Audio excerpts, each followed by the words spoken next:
Halo semuanya, selamat datang di kuliah Desain dan Analisis Algoritma.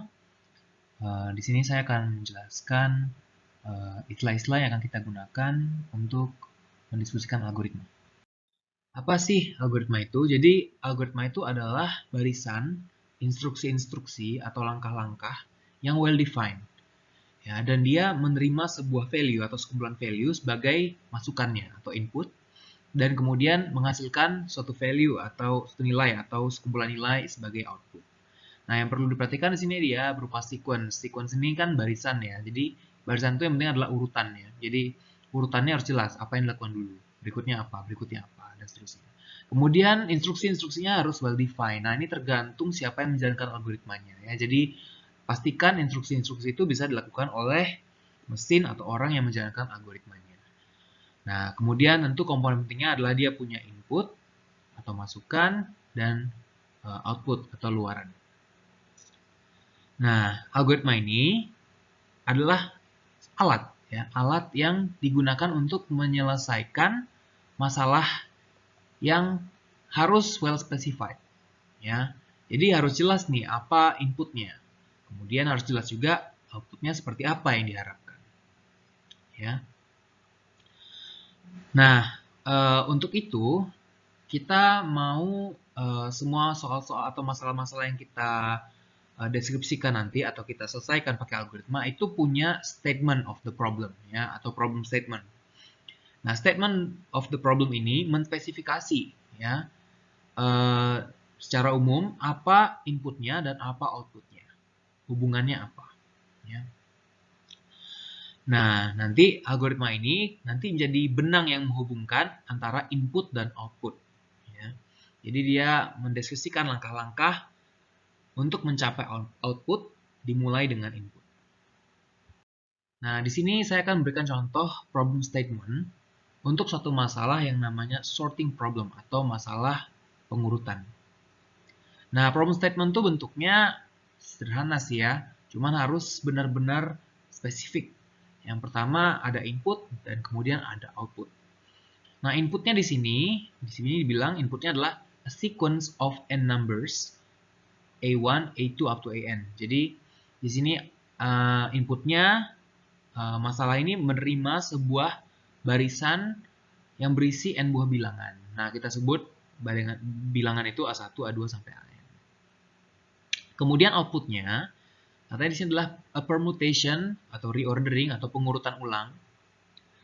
A1 aksen, A2 aksen sampai AN aksen dari input sequence. Jadi barisan yang tadi ya diurutkan ulang. Sehingga didapatkan A1 aksen kurang dari sama dengan A2 aksen sampai dengan kurang dari sama dengan AN aksen. Jadi barisan kita terurut naik. Jadi permasalahan sorting atau permasalahan pengurutan, kita menerima sembarang barisan n buah bilangan, dan nanti outputnya adalah barisan ini berisi bilangan secara terurut naik. Sorting itu adalah operasi yang sangat fundamental di ilmu komputer ya. Jadi banyak program-program yang menggunakan sorting sebagai langkah di tengah-tengahnya ya. Misalnya untuk melakukan pencarian data, kalau mau cepat, mungkin datanya diurutkan dulu. Nah, ada banyak jalan menuju Roma ya. Untuk sorting problem sendiri ya, itu ada banyak algoritma yang bisa kita pilih untuk mendapatkan barisan yang terurut. Bisa ya teman-teman pilih insertion sort, atau merge sort, heap sort, quick sort, predict sort, dan sebagainya. Nah, problem statement itu kan menspesifikasi secara umum inputnya harapannya bentuknya seperti apa, dan outputnya harapannya seperti apa. Nah, bentuk konkret dari inputnya itu kita sebut dengan instance. Ya. Instance itu kan contoh. Jadi contoh masalahnya apa sih yang konkret? Nah, itu kita sebut sebagai problem instance ya, atau instance saja. Atau input instance. Nah, contohnya sorting problem itu instance-nya adalah 5, 2, 4, 17, 6, 1, 5 ya barisan ini. Tentu ada contoh lain ya, misalnya 4, 7, 2 ya. Itu adalah masalah bentuk-bentuk konkret dari inputnya.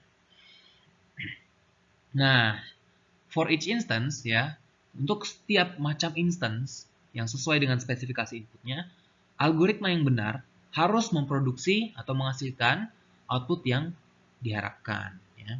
Contohnya, untuk contoh tadi ya, kalau algoritma kita benar, dia akan menghasilkan barisan 1, 2, 4, 5, 5, 6, 17. Ya. Nah, secara umumnya, instance dari suatu masalah itu adalah inputnya sendiri yang memenuhi semua constraint yang ada di problem statement, ya, dan dia ready untuk dibaca oleh algoritma sehingga algoritma bisa menghasilkan output yang diharapkan untuk input tersebut. Kapan sih suatu algoritma kita katakan benar? Suatu algoritma itu kita katakan benar kalau apapun input instance yang kita berikan, ya, selama sesuai dengan problem statement-nya, algoritma kita itu harus berhenti. Itu pertama, ya, dia harus berhenti. Tidak boleh ada satu instance pun di mana algoritma kita itu tidak pernah selesai. Kalau dia nggak pernah selesai, kapan kita dapatkan jawabannya, ya kan? Jadi dia harus berhenti at some point, dan kalau dia berhenti, dia harus memberikan kita output yang benar atau yang kita harapkan, yang sesuai dengan problem statement-nya. Nah, algoritma yang benar itu kita sebut menyelesaikan permasalahan komputasi yang diberikan. Nah, jadi algoritma itu bisa kita hakimi tidak benar kalau ini ada beberapa kemungkinan jadinya. Ya, yang pertama adalah dia not halt atau tidak berhenti for some input instance. Jadi kalau ada input instance yang dimana algoritma kita nggak berhenti, satu aja gitu ya, input instance dimana algoritma kita nggak berhenti, itu algoritma kita nggak benar, ya, karena algoritma kita itu harus berhenti untuk semua input instance. Nah, kemudian bisa jadi juga ya algoritma kita itu berhenti tapi dia ngasih jawaban yang tidak sesuai. Nah, algoritma-algoritma yang seperti ini itu algoritma yang tidak benar. Nah, jadi yang kalau kita ngomongin algoritma, kita harus pastikan dia berhenti. Nah, ada istilah untuk menyerupai algoritma gitu ya, yang bisa digunakan untuk menyelesaikan beberapa masalah, tapi tidak ada jaminan dia berhenti. Nah, itu biasanya kita sebut sebagai prosedur atau method. Nah, jadi algoritma yang benar itu dia harus berhenti untuk semua input dan memberikan output yang benar. Algoritma-algoritma yang nggak benar itu punya nama sendiri kadang ya, method atau prosedur. Misalnya ada Newton's method. Mungkin Anda bisa coba di Google, cari Google ya, Newton's method. Itu adalah prosedur yang bisa digunakan untuk menyelesaikan persamaan matematis. Ya. Nah, algoritma yang nggak benar itu masih bisa berguna. Ya.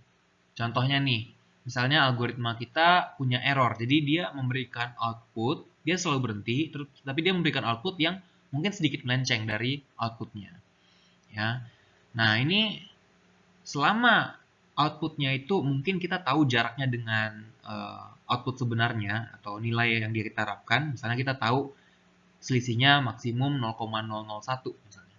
Nah itu kan sebenarnya dia cukup informatif ya terhadap solusi yang sebenarnya. Selama kita tahu bound atau batas dari error solusi yang dikeluarkan oleh algoritma kita.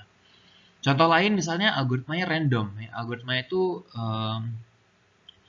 menggunakan kadang benar, kadang salah gitu ya. Dan mungkin dia memberikan output yang benar tuh dengan probabilitas tertentu P. Ya.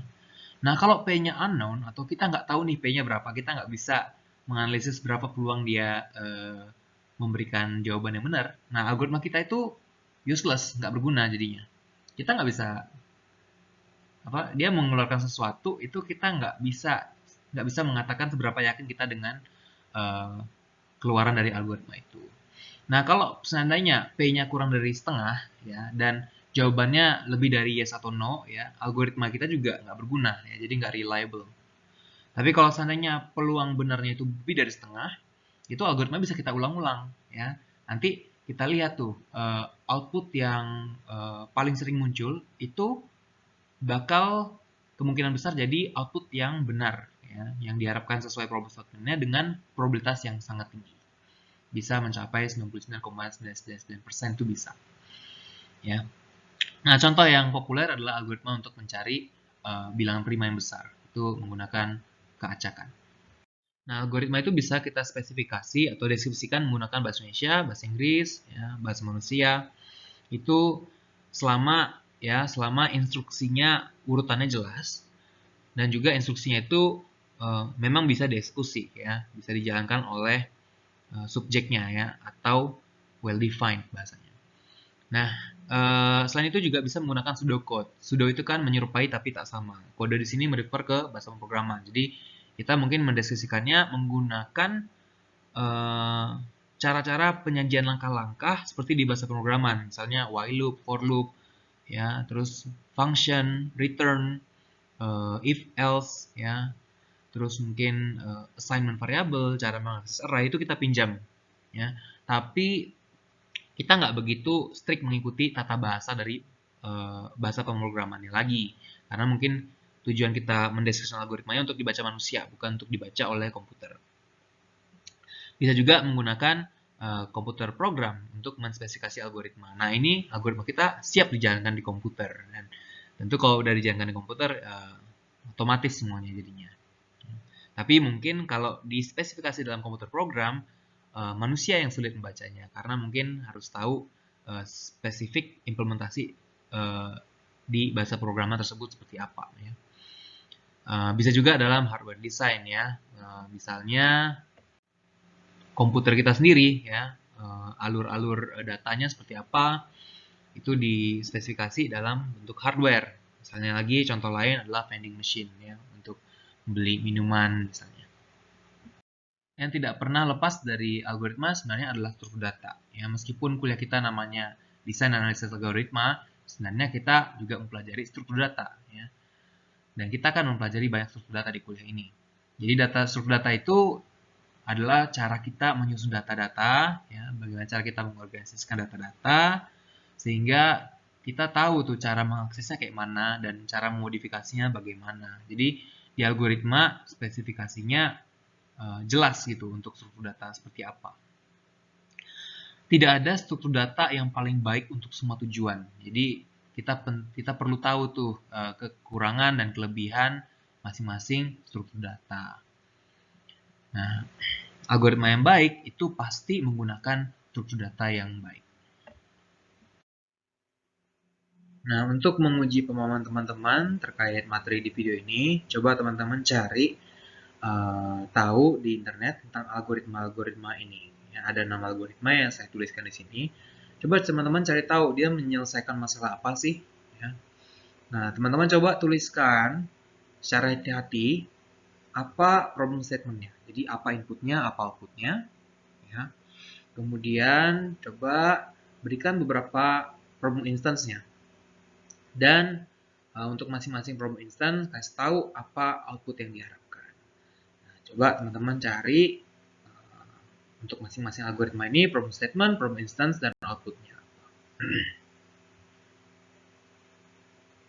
Materi di slide ini diambil dari slide-slide yang dibuat oleh Bapak Steph dari slide IKI 30-100, 80-100 Design Analysis Algoritma.